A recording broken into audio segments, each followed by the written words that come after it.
Students, आज हम देखते हैं हैचन स्लैक साइकिल। पिछले वीडियो में हमने देखा था C3 साइकिल। हम पढ़ रहे हैं फोटोसिंथेसिस, और फोटोसिंथेसिस को हमने कहा था दो पार्ट्स में कंप्लीट होती है, दो स्टेप्स में। पहली स्टेप थी लाइट रिएक्शन और दूसरी थी डार्क रिएक्शन। डार्क रिएक्शन या फिर उसे हम कहते हैं कार्बन फिक्सेशन, जिसके थ्रू शुगर फॉर्मेशन होता है। अब जो लाइट रिएक्शन थी उसमें जो ATP और NADPH2 बनते हैं, उसका यूज होकर डार्क रिएक्शन या कार्बन फिक्सेशन में किसका फॉर्मेशन होगा? कार्बन का CO2 का अपचयन होगा और उससे शुगर फॉर्मेशन होगा। ये पढ़ रहे थे। तो सबसे पहले हमने C3 साइकिल जो था कार्बन फिक्सेशन का, वो पढ़ चुके हैं। आज हम देखते हैं C4 साइकिल, या फिर इसका दूसरा नाम है हैचन स्लैक साइकिल।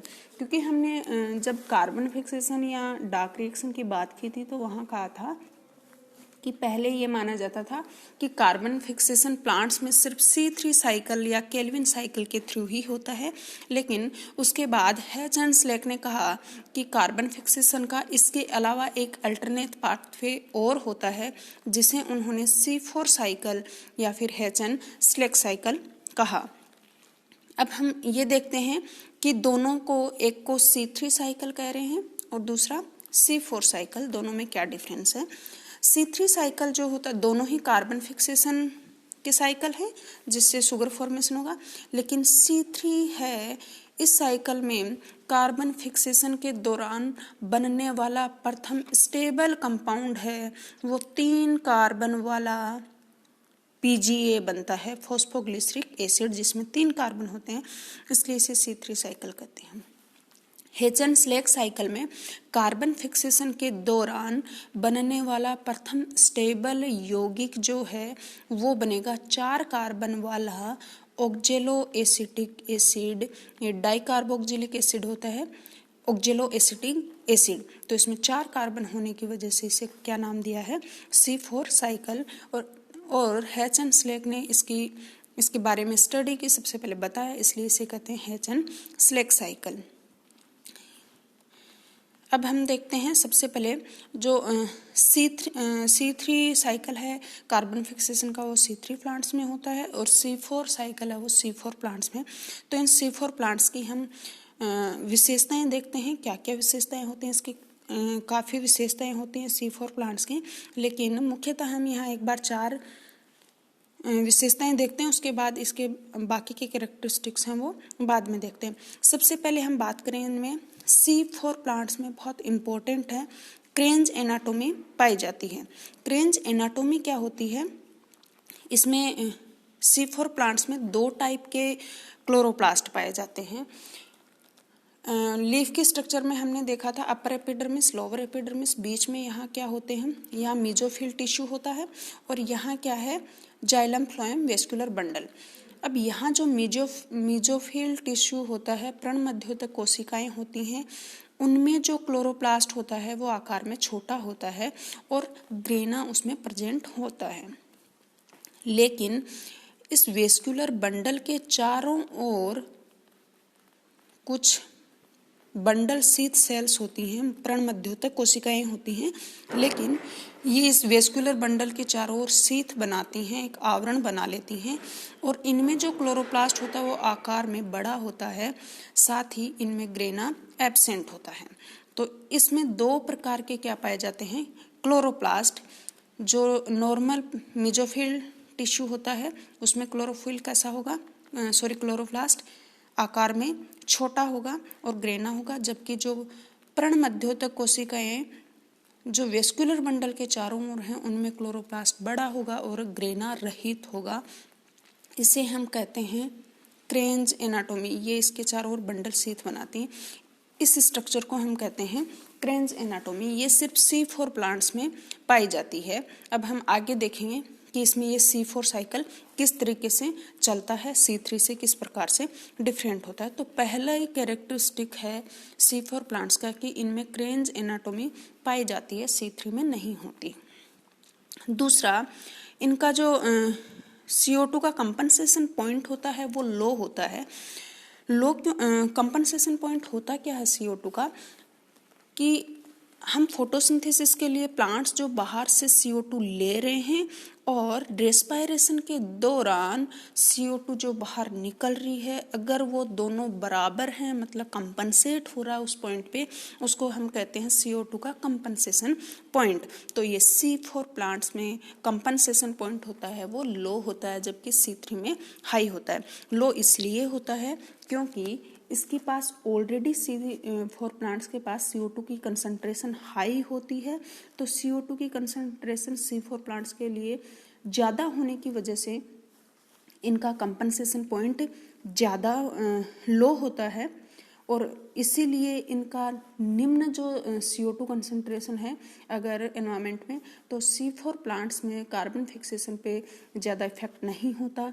वो इजीली C3 प्लांट्स की तुलना में 2 to 3 टाइम्स ज़्यादा शुगर फॉर्मेशन करते हैं, या इनकी दक्षता या ये ज़्यादा एफिशिएंट होते हैं लो कंसंट्रेशन पे भी। तो CO2 की अगर लो कंसंट्रेशन है उसमें भी ये इफेक्टिव होंगे। और चौथा कैरेक्टरिस्टिक है कि इनमें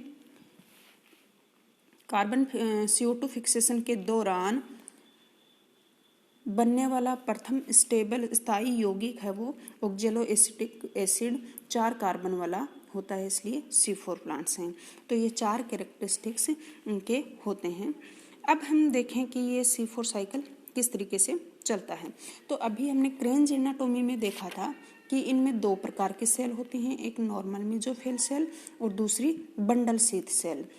तो बंडल शीथ सेल तो कहाँ थी? वेस्कुलर बंडल के चारों ओर थी, जिनमें क्लोरोप्लास्ट साइज में बड़ा था और ग्रेना नहीं थे, जबकि नॉर्मल मेसोफिल सेल में तो क्लोरोप्लास्ट भी क्या होते हैं, साइज में छोटे होते हैं और ग्रेना भी प्रेजेंट होता है। तो सबसे पहले ये C4 साइकिल में क्या होता है, जो फॉस्फोइनोल पायरुविक एसिड है PEP है, वो CO2 को ग्रहण करता है और PEP कार्बोक्सिलेज एंजाइम की प्रेजेंस में ये प्रथम स्थायी यौगिक 4 कार्बन वाला ऑक्जेलोएसिटिक एसिड बनाता है। अब ये क्रिया चलती है कहाँ पे चलती है? मेसोफिल सेल में।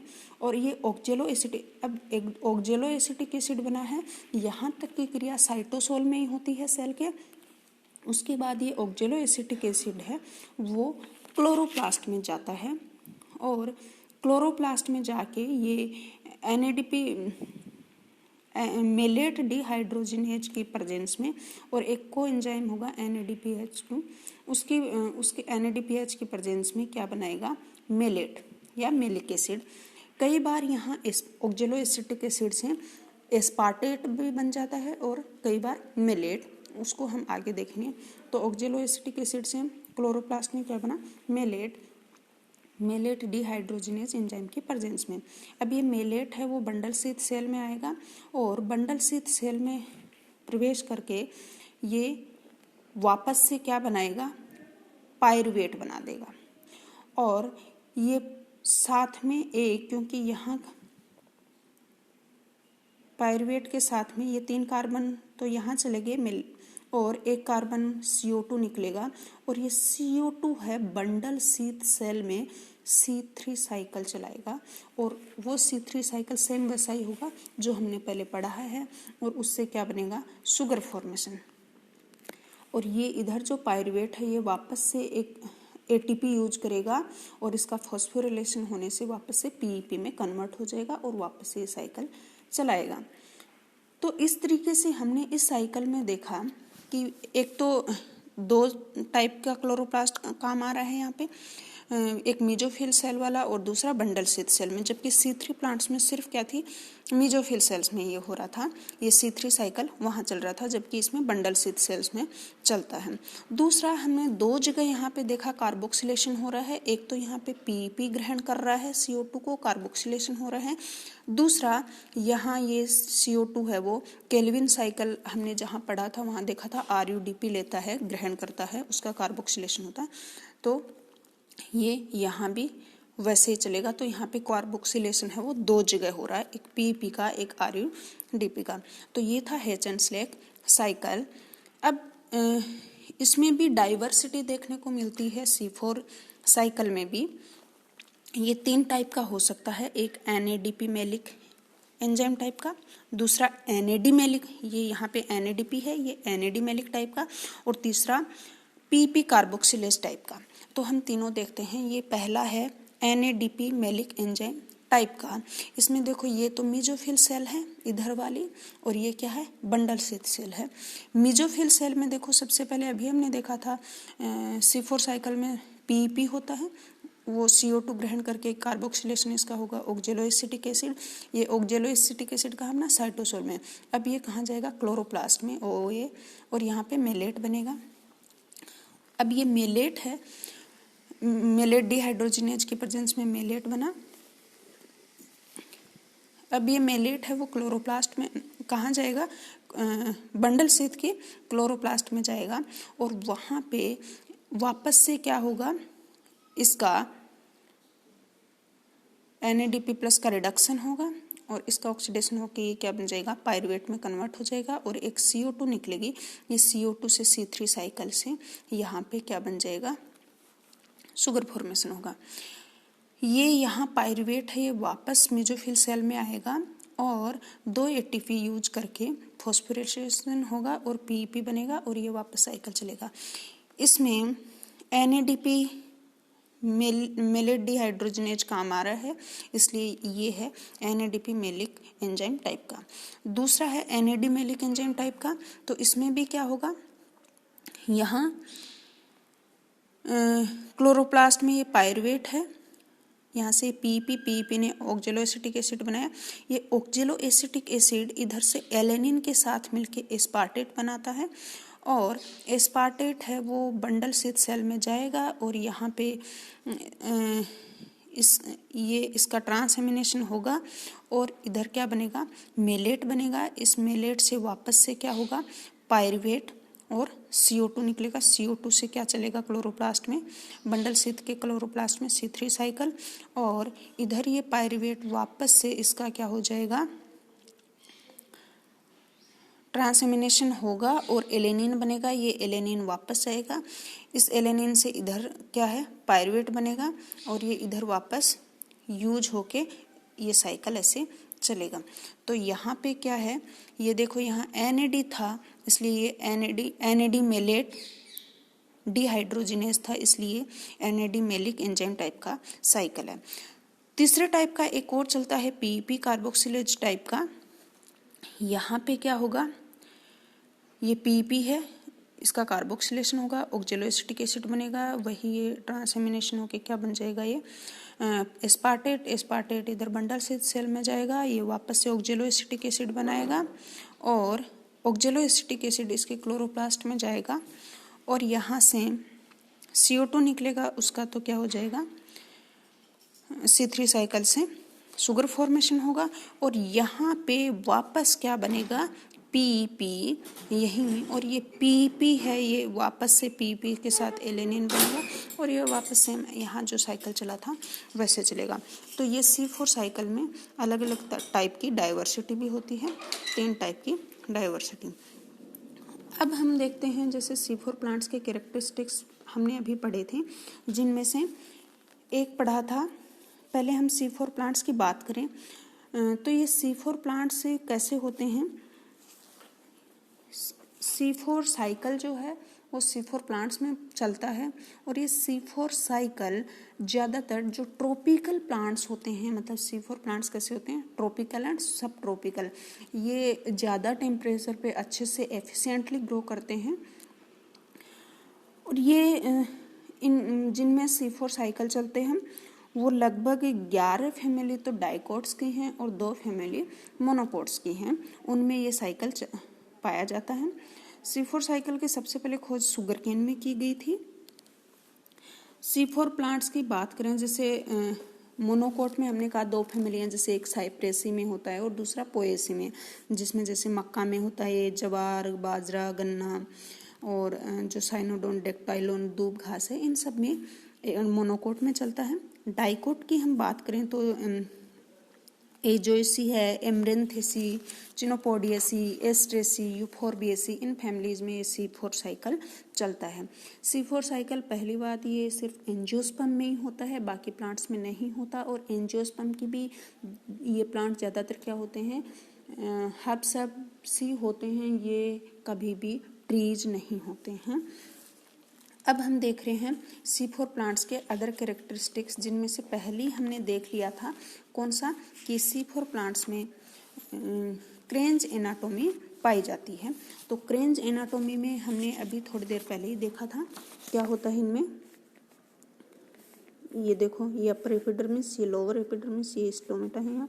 ये नॉर्मल मेसोफिल सेल हैं, इनमें देखो दिख रहे हैं छोटे छोटे क्लोरोप्लास्ट हैं जिनमें ग्रेना भी है, और उनमें फोटोसिस्टम फर्स्ट एंड सेकंड दोनों हैं। जबकि यहाँ हम देख रहे हैं ये वेस्कुलर बंडल है, इसके चारों ओर जो बंडल स्थित सेल है उनमें क्लोरोप्लास्ट का आकार भी बड़ा है और उनमें ग्रेना एब्सेंट होता है।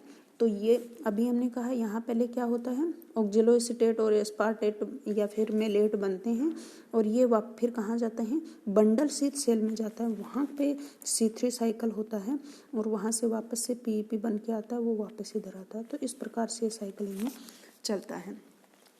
तो पहली बात, इनमें क्रेंज एनाटोमी होती है। दूसरी, इनमें हमने अभी देखा जो क्लोरोप्लास्ट होते हैं वो डाइमॉर्फिक होते हैं, दो टाइप के होते हैं। अभी हमने कहा जो अंदर वाली बंडल स्थित सेल्स में होते हैं, हमने कहा ये विदाउट ग्रेना होते हैं, और साथ ही उनमें सिर्फ फोटोसिस्टम फर्स्ट होता है, फोटोसिस्टम सेकंड नहीं होता, सिर्फ फोटोसिस्टम फर्स्ट होता है। जबकि इनमें दोनों होते हैं, फर्स्ट सेकंड दोनों। एक और देखें हम कि इनमें PEP कार्बोक्सिलेज है वो कहाँ पाया जाता है। अभी हमने देखा बंडल जो ये प्रण मध्योतक, नॉर्मल प्रण मध्योतक कोशिकाएं हैं उनमें। इनमें CO2 एक्सेप्टर हैं वो दो टाइप के होते हैं, एक तो होता दो होते हैं, एक तो PEP अभी देखा था, और दूसरा क्या होता है, ये PEP तो कहाँ होता है, नॉर्मल मेसोफिल सेल में, और दूसरा होता है बंडल स्थित सेल में RUDP। प्रथम स्टेबल कंपाउंड इनमें हमें पता ही है, ऑक्जेलोएसिटिक एसिड बनता है। ये मोस्टली ट्रॉपिकल एंड सब ट्रॉपिकल भागों में ही पाए जाते हैं। ये अभी पहले ही बात की थी कि ये अधिक टेम्परेचर पे ग्रो करते हैं, लगभग इनका टेम्परेचर 30 से 45 डिग्री तक भी ये एफिशिएंटली ग्रो कर सकते हैं। और एक इम्पोर्टेंट चीज़ ये भी है कि इनमें फोटो रेस्पायरेशन एब्सेंट होता है, बहुत बार पूछा जाता है, ध्यान रखना। जबकि C3 प्लांट्स में फोटो रेस्पायरेशन पाया जाता है, इनमें नहीं होता। और एक इम्पोर्टेंट और है कि इम्पोर्टेंट पॉइंट है कि इनमें ऑक्सीजन का कोई भी इनहिबिटरी इफेक्ट नहीं होता, क्योंकि फोटो रेस्पायरेशन इनमें नहीं होता। जबकि C3 प्लांट्स में ऑक्सीजन का इफेक्ट है वो इनहिबिटरी होता है, क्योंकि उनमें फोटो रेस्पायरेशन चलता है। अब हम देखें सिग्निफिकेंस क्या है इन C4 प्लांट्स का। तो सिग्निफिकेंस में ये C3 प्लांट्स की तुलना में कार्बोहाइड्रेट का प्रोडक्शन है वो 2 से 3 गुना बढ़ा देते हैं, क्योंकि इनमें CO2 की कंसंट्रेशन 10 टाइम्स अधिक होती है कंपेरेटिवली C3 प्लांट्स के एडवर्ड एंड वोकर के अकॉर्डिंग। दूसरी चीज़, इनके जो ट्रॉपिकल एरियाज हैं वहाँ पे जो स्टोमेटा हैं वो कम खुले रहते हैं, लेकिन आंशिक रूप से, लेकिन फिर भी उनमें फोटोसिंथेसिस की रेट है वो कम नहीं होती C4 प्लांट्स में, क्योंकि CO2 की कंसंट्रेशन में खूब है, तो कम खुले हैं तो भी इन पे कोई खास इफेक्ट नहीं होता।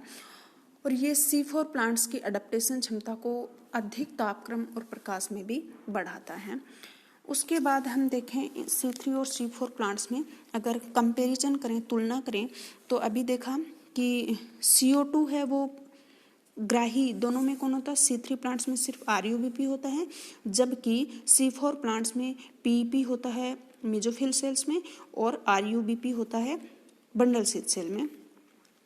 दूसरी फोटोसिंथेटिक सेल्स देखें तो हमने कहा कि जो C3 प्लांट्स हैं उनमें पिगमेंट सिस्टम फर्स्ट सेकंड दोनों और ग्रेना होते हैं, जबकि C4 प्लांट्स में जो मेसोफिल सेल होती हैं उसमें तो पिगमेंट सिस्टम फर्स्ट सेकंड और ग्रेना होता है, लेकिन बंडल स्थित सेल में पिगमेंट सिस्टम सेकंड और ग्रेना दोनों एब्सेंट होते हैं, सिर्फ पिगमेंट सिस्टम फर्स्ट होता है। फर्स्ट सिंथेसाइज्ड स्टेबल कंपाउंड की बात करें तो C3 प्लांट्स में 3 कार्बन वाला PGA, C4 प्लांट्स में 4 कार्बन वाला OAA। क्लोरोप्लास्ट की बात करें तो अभी का जो C3 प्लांट्स में सिर्फ छोटे आकार के होते हैं और क्या होता है, साथ में ही ग्रेना होता है, जबकि उनमें मेसोफिल सेल में तो ऐसा ही होता है, लेकिन बंडल शीथ सेल में क्लोरोप्लास्ट आकार में बड़े और ग्रेना एब्सेंट होता है। बंडल शीथ सेल सिर्फ C4 प्लांट्स में होती हैं।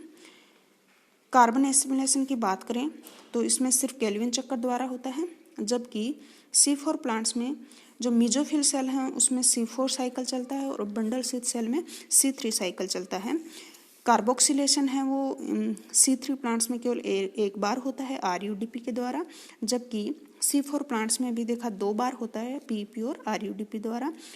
फोटोसिंथेसिस के लिए ऑप्टिमम टेम्परेचर C3 प्लांट्स में होता है 10 to 25 डिग्री सेंटीग्रेड, मीन्स कम होता है, जबकि C4 प्लांट्स में हाई टेम्परेचर पर भी एफिशिएंटली फोटोसिंथेसिस होता है, जो कि ऑप्टिमम टेम्परेचर है 30 to 45 डिग्री सेंटीग्रेड।